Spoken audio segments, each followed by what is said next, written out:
नमस्कार, मैं हूं पूजा सिंह और आप देख रहे हैं हमारा उत्तराखंड का ये खास बुलेटिन। चलिए बुलेटिन की शुरुआत करेंगे उत्तराखंड की कुछ खास बड़ी खबरों के साथ। तो वहीं देहरादून से खबर सामने आ रही है, जहां सीएम धामी मनाएंगे दीपावली। सीएम पत्रकारों संग मनाएंगे दीपावली। उत्तरांचल प्रेस क्लब देहरादून पहुंचेंगे सीएम। वहीं उत्तरांचल प्रेस क्लब द्वारा दीपावली महोत्सव, तो वहीं आपको बताते चले सीएम मनाएंगे दीपावली, साथ ही पत्रकारों संग मनाएंगे दीपावली का पर्व, जहां उत्तरांचल प्रेस क्लब देहरादून पहुंचेंगे सीएम।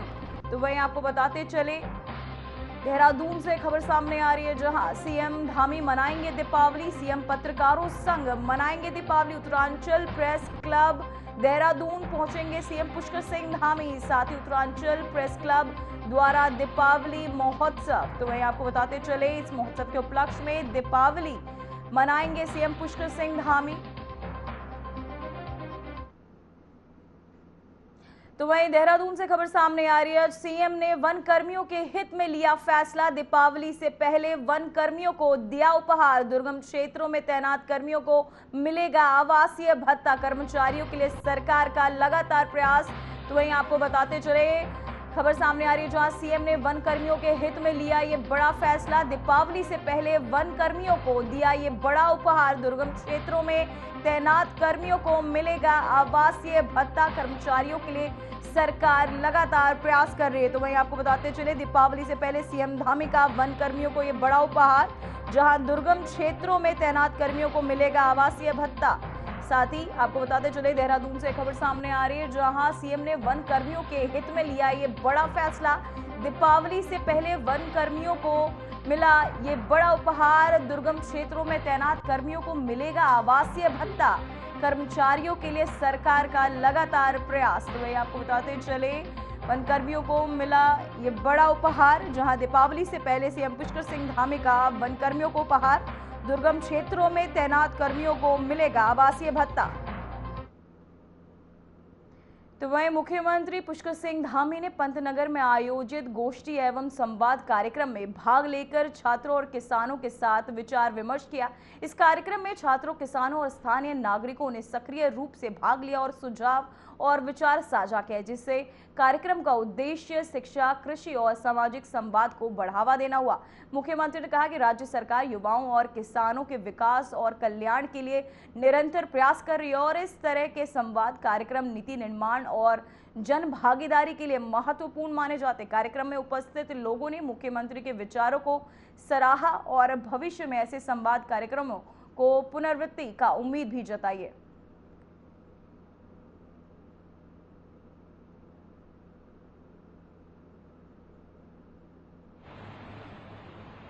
गोविंद वल्लभ पंतनगर विश्वविद्यालय के कुलपति डॉक्टर मनमोहन चौहान जी, यहाँ पे रुद्रपुर विधानसभा के लोकप्रिय विधायक आदरणीय शिव अरोड़ा जी, काशीपुर विधानसभा के लोकप्रिय विधायक आदरणीय त्रिलोक सिंह चीमा जी, विधायक युवा विधायक श्री सुरेश गढ़िया जी, हमारे पूर्व विधायक और इसी विश्वविद्यालय के छात्र और अभी वर्तमान में यहाँ की विश्वविद्यालय की जो संचालक समिति है उसमें भी आप हैं श्री राजेश शुक्ला जी, भारतीय जनता पार्टी के जिला अध्यक्ष श्री कमल जिंदल जी, जिला पंचायत के अध्यक्ष श्री अजय मौर्य जी, डॉक्टर अनिल डब्बू जी, गुंजन सुखीजा जी, दीप कोश्यारी जी, महापौर रुद्रपुर नगर निगम श्री विकास शर्मा जी, उत्तम दत्ता जी, श्री शंकर कोरंगा जी, फरजाना बेगम जी, रामू जोशी जी, हमारे खटीमा के चेयरमैन और मंच पर आसीन हमारे सभी अतिथिगण और मेरे सामने बैठे हुए सभी किसान भाइयों एवं बहनों और विश्वविद्यालय के हमारे सभी विभागाध्यक्ष, सभी वैज्ञानिक, सभी प्रोफेसर और विश्वविद्यालय के सभी मेरे प्रिय छात्र एवं छात्राएं और स्टूडेंट्स ऑफ फ्रांस और इनके लिए ताली बजा दीजिए। और हमारे पड़ोसी देश नेपाल से आए हुए हमारे सभी किसान भाई, मीडिया के हमारे सभी मित्र, मैं आप सभी का आज इस 118वें अखिल भारतीय किसान मेले एवं कृषि उद्योग प्रदर्शनी में उपस्थित होने के लिए मैं देवभूमि उत्तराखंड के मुख्य सेवक के रूप में आप सभी का हृदय से स्वागत करता हूं, आप सबका अभिनंदन करता हूं और आप सब लोगों ने मेरा आज यहाँ पहुंचने पर बहुत गर्मजोशी से स्वागत किया। मैं भी दोनों हाथ जोड़कर अपने किसान भाइयों को, सभी उत्पादकों को, स्वयं सहायता समूह की हमारी बहनों को जिन्होंने बहुत शानदार उत्पाद बनाए हैं, मैं भी उन सभी का हृदय से स्वागत करता हूं, उनका प्रणाम करता हूं। ये मेरे लिए आज अत्यंत हर्ष का विषय है कि मुझे इस कार्यक्रम के माध्यम से हमारे सभी अन्नदाता भाई बहनों के बीच में आने का सौभाग्य प्राप्त हुआ और शानदार विचार, जहां मैंने दो छात्राओं के, एक छात्र के, एक बहन हमारी प्रगतिशील किसान के विचार सुने। बहुत शानदार विषय यहाँ पर आप सबके द्वारा रखे गए हैं और इस वर्ष किसान मेले की इस प्रदर्शनी में 400 से अधिक स्टॉल लगाए गए हैं, जिनमें 200 से अधिक स्टॉल देश के विभिन्न राज्यों से आए कृषि क्षेत्रों से जुड़े हुए स्टार्टअप जो उद्यमियों द्वारा लगाए गए हैं। ये आयोजन केवल कृषि उत्पादों एवं यंत्रों तक ही सीमित नहीं होते, बल्कि किसानों, वैज्ञानिकों और उनके उद्यमियों के बीच ज्ञान, अनुभव और नवाचार के आदान प्रदान के लिए बहुत महत्वपूर्ण माध्यम बनते हैं। इस प्रकार से कृषि मेलों के माध्यम से यहाँ हमारे किसान भाइयों को बहुत सुविधा होती है। एक ही स्थान पर नवीनतम कृषि तकनीकों, उन्नत बीजों, आधुनिक यंत्रों और नई शोधों की जानकारी वो प्राप्त कर सकते हैं और वहीं उन्हें विशेषज्ञ के अनुभव से सीखने और अपने अनुभव साझा करने का भी यहाँ पर अवसर मिलता है।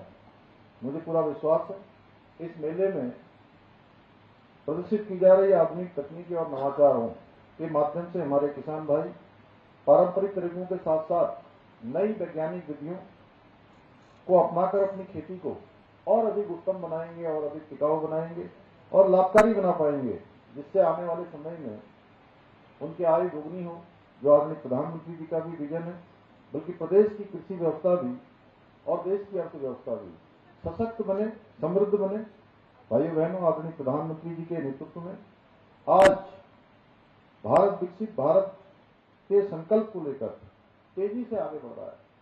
योजनाबद्ध तरीके से आज देश के अंदर काम हो रहा है और इसी संकल्प के साथ केंद्र सरकार द्वारा अन्नदाताओं की आय को दोगुना करने के लिए निरंतर प्रयास किए जा रहे हैं। आज देश भर में 11 करोड़ किसानों को प्रधानमंत्री किसान सम्मान निधि का लाभ मिल रहा है और इसके अंतर्गत उत्तराखंड के भी करीब 9 लाख अन्नदाताओं को प्रतिवर्ष 6,000 रुपए की आर्थिक सहायता राशि प्रदान की जा रही है। आज जहां एक और हम प्रमुख फसलों पर न्यूनतम समर्थन मूल्य एमएसपी में अभूतपूर्व वृद्धि करके किसानों को उनकी फसलों का उचित मूल्य प्रदान किया जा रहा है, वहीं प्रधानमंत्री बीमा फसल योजना के माध्यम से किसानों को प्राकृतिक आपदाओं, फसल रोगों और कीटों से होने वाले नुकसानों के सुरक्षा कवच भी उन्हें प्रदान किया जा रहा है। इतना ही नहीं, मृदा स्वास्थ्य कार्ड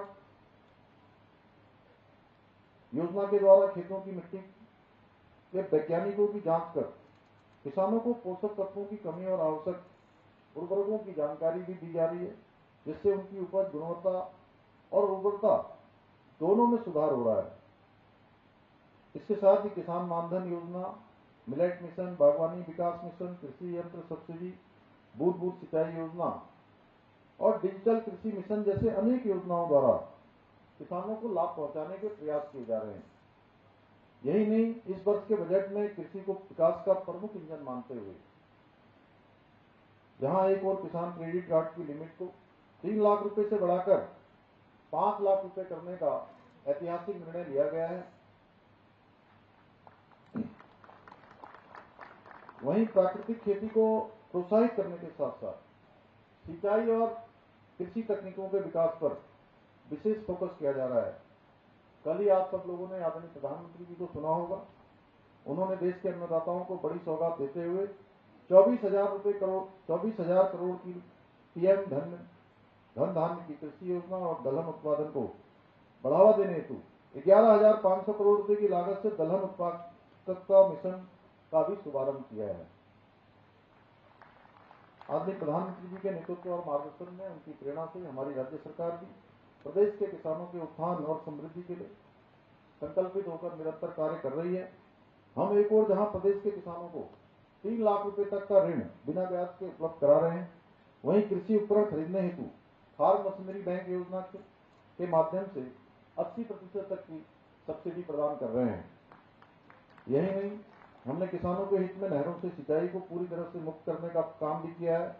इतना ही नहीं, हम किसानों की आय को बढ़ाने के लिए पॉली हाउस के निर्माण हेतु 200 करोड़ रुपए की राशि का भी हमने प्रावधान किया है।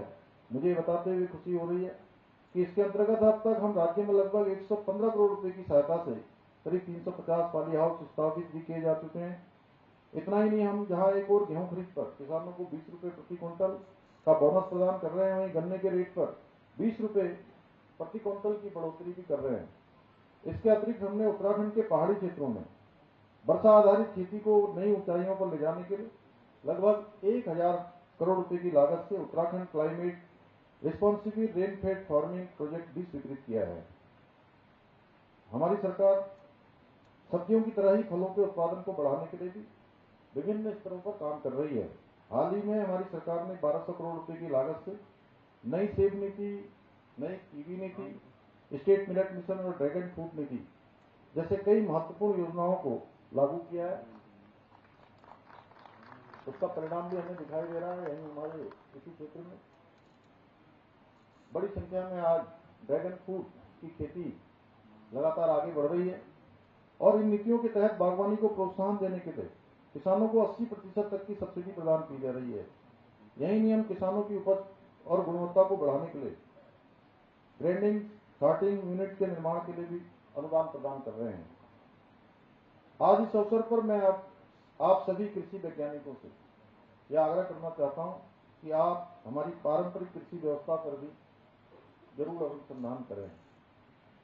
जाने कि हमारे पूर्वजों ने हजारों वर्षों से अपनी कृषि सभ्यता को कैसे सुरक्षित रखा, अपनी धरती की उर्वरता को कैसे बनाए रखा और उत्पादन की जो गुणवत्ता है उसको भी निरंतर सुनिश्चित किया। साथ ही यह भी आग्रह करता हूं कि आप लोग अपने शोध कार्य और नवीनतम तकनीकों ज्ञान को शीघ्रता से किसानों तक पहुंचाएं, ताकि ये ज्ञान उनके उत्पादन और आय में वृद्धि का माध्यम बन सके और हमारी कृषि अर्थव्यवस्था को और अधिक मजबूत बनाया जा सके।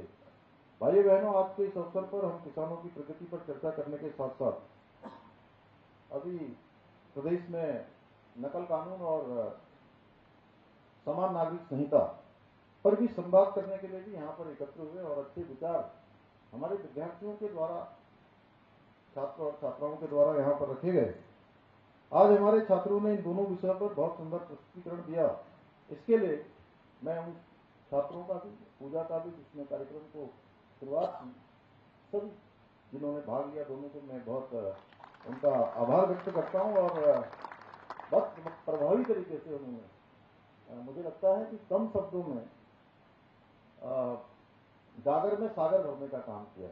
5 मिनट का समय दिया गया था, 5 मिनट में उन्होंने बहुत शानदार प्रस्तुतिकरण किया। जैसा कि आप सभी जानते हैं, पूर्ववर्ती सरकारों के समय में राज्य में नकल माफियाओं द्वारा लगातार युवाओं के, हमारे बच्चों के भविष्य के साथ खिलवाड़ किया जाता था। इसी को देखते हुए 2023 में भर्ती प्रक्रियाओं को पारदर्शी बनाने के लिए, नकल माफियाओं पर अंकुश लगाने के लिए हमने देश का सबसे कठोर नकल विरोधी कानून उत्तराखंड राज्य के अंदर लागू किया और उसका परिणाम। फिलहाल वक्त हो चुका है एक छोटे से ब्रेक का। ब्रेक के बाद खबरों में आपका स्वागत है। चलिए एक बार फिर आपको लिए चलते हैं देहरादून, जहां सीएम पुष्कर सिंह धामी संबोधित कर रहे हैं। ये पेपर शुरू होता है 11 बजे और बाहर आता है 11:35 पर। अगर पेपर लीक होता तो 10 बजे आ जाता, 9:30 बजे आ जाता। मेरे पत्रकार भाई 11:15 पर आ जाता तो इसको पेपर लीक कहते हैं। ये था नकल का मामला और नकल के लिए हमने कानून बनाया है, उसको तुरंत गिरफ्तार कर लिया गया और नकल का कानून उस पर लागू हो गया। एसआईटी की जांच हमने प्रारंभ कर दी और एसआईटी की जांच में जस्टिस यूसी बिहानी हाईकोर्ट के जज, उनकी अध्यक्षता में कमेटी ने काम किया। हमने कहा जैसे इसका जांच पूरी होकर हमारे पास कमेटी की रिपोर्ट आएगी और जो भी रिपोर्ट आएगी हम उस पर कार्रवाई करेंगे। इसी बीच आप सबको पता है कि कुछ लोग, और मुझे कहने में कोई संकोच नहीं है, हमारी प्रतिपक्ष की पार्टियों ने इसको हमारे युवाओं को ढाल बनाकर अपनी राजनीतिक रोटियां सेकने की कोशिश होने लगी और प्रदेश में अराजकता फैलाने का प्रयास होने लगा। जो लोग समय समय पर कहते हैं, मुझे हमारे यहाँ के प्रगतिशील किसान भी हैं, देश विदेश के लोग भी आए हुए हैं और हमारे भविष्य के कर्णधार हमारे छात्र और छात्राएं भी हैं, वैज्ञानिक भी हैं और हमारे जनप्रतिनिधि भी हैं, यहाँ भी हैं, वहां भी हैं। तो इससे बड़ा मंच कौन सा हो सकता है जहां से आवाज पूरे प्रदेश में और देश में न जाए। मैं समझता हूं बहुत बड़ा मंच है यार।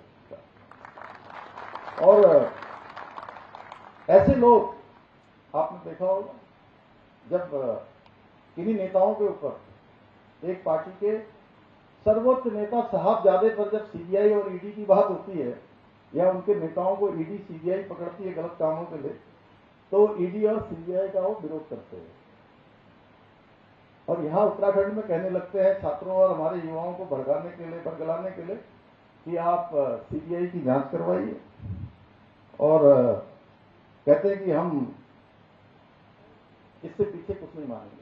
जो समय समय पर कहते थे कि ईडी और सीबीआई इन पर सवाल उठाते थे और कोर्ट से भी, माननीय कोर्ट से भी, न्यायालय से भी फैसले आते थे तो उनको भी स्वीकार नहीं करते थे। वो लोग इस मामले में युवाओं को आगे करके सीबीआई जांच की मांग करके मामले का राजनीति का लाभ लेने का प्रयास करने लगे। लेकिन इसी दौरान मैंने देखा कि हमारे बच्चे हैं, हमारे घर के बेटे बेटियां हैं, हमारे परिवार के हैं। मैंने कहा कि वो भी हमारे हैं, हम भी उनके हैं, सरकार भी उनकी है, बच्चे भी उनके हैं और गर्मी में बैठे हैं, धूप में बैठे हैं, बारिश में बैठे हैं, परेशान हो रहे हैं। तो मैंने कुछ नहीं देखा। अभी शिव अरोड़ा जी मुझे गाड़ी में कह रहे थे, आते समय चर्चा हो रही थी हमारी कि आप अचानक वहां चले गए। मैंने मन में तय किया कि मैं उन बच्चों के बीच में जाकर आज जो उनकी मांग है उसके अनुरूप में निर्णय करूंगा और मैं उनके बीच में पहुंच गया। मैंने कहा अपना कागज दीजिए, क्या चाहते हैं। सीधे थोड़ी देर के लिए उनके बीच में भी अफरा तफरी जैसा माहौल हुआ कि अचानक मैं, वो हमारे ही और सरकार के खिलाफ ही आंदोलन कर रहे हैं और मैं उनके बीच में पहुंच गया। थोड़ा आश्चर्य जैसी बात तो थी। तो मैंने कहा आप कागज दीजिए। उन्होंने मुझे 4 मांग लिख कर दी। उन्होंने लिखा कि पहले नंबर पर सीबीआई की जांच होनी चाहिए, दूसरे नंबर पर उन्होंने लिखा कि भर्ती परीक्षा कैंसिल होनी चाहिए, तीसरे नंबर पर उन्होंने लिखा था कि जिन छात्रों पर मुकदमे दर्ज हैं पुराने, जिनको भर्ती परीक्षाओं में भाग लेना है, उनके मुकदमे वापस होना चाहिए। और एक अन्य मामला था जिसकी आयु सीमा बढ़ाने के लिए उन्होंने कहा। मैंने कहा भाई ये मैं आपकी जो है 2 मांग तुरंत यहाँ पर स्वीकार कर रहा हूँ, आप लोग धरना खत्म कर दीजिए। एक तो मैं सीबीआई की जांच के लिए जो है तुरंत कर रहा हूँ और जिन भी बच्चों को भर्ती प्रक्रियाओं में भाग लेना है उनके हम मुकदमे भी वापस कर देंगे। और जैसी रिपोर्ट आएगी, रिपोर्ट में जो भी लिखा होगा, जस्टिस बिहानी बड़े ईमानदार न्यायाधीश रहे, तो उन्होंने पूरी जांच करी और उन्होंने कल मुझे अपनी जांच रिपोर्ट प्रस्तुत की और उसमें उन्होंने संस्तुति करी कि छात्र चाहते हैं कि दोबारा परीक्षा होनी चाहिए। तो हमने 1 मिनट की देरी भी लगाई जैसा कुलपति जी ने कहा और हमने जो है परीक्षा को निरस्त करने की संस्तुति कर दी। तो अब कुछ लोग ये भी कह रहे हैं उस समय कि अब तो शायद मुझे लगता है सबके मुंह बंदी हो गए होंगे, अब उनके पास बोलने के लिए कुछ नहीं है, कुछ और ढूंढेंगे वो। लेकिन उस समय कहने लगे कि हम युवाओं के आगे झुक गए। मैं ऐसे लोगों को स्पष्ट कर देना चाहता हूं कि मैं हमेशा युवाओं के भविष्य और उनके हितों के लिए खड़ा रहूंगा, चाहे उसके लिए मुझे कुछ भी करना पड़े। भाइयों बहनों, हमारी सरकार ने राज्य में समान नागरिक संहिता का कानून लागू किया है और फिलहाल उत्तराखंड की खबरों में इतना ही। मुझे दीजिए इजाजत। नमस्कार।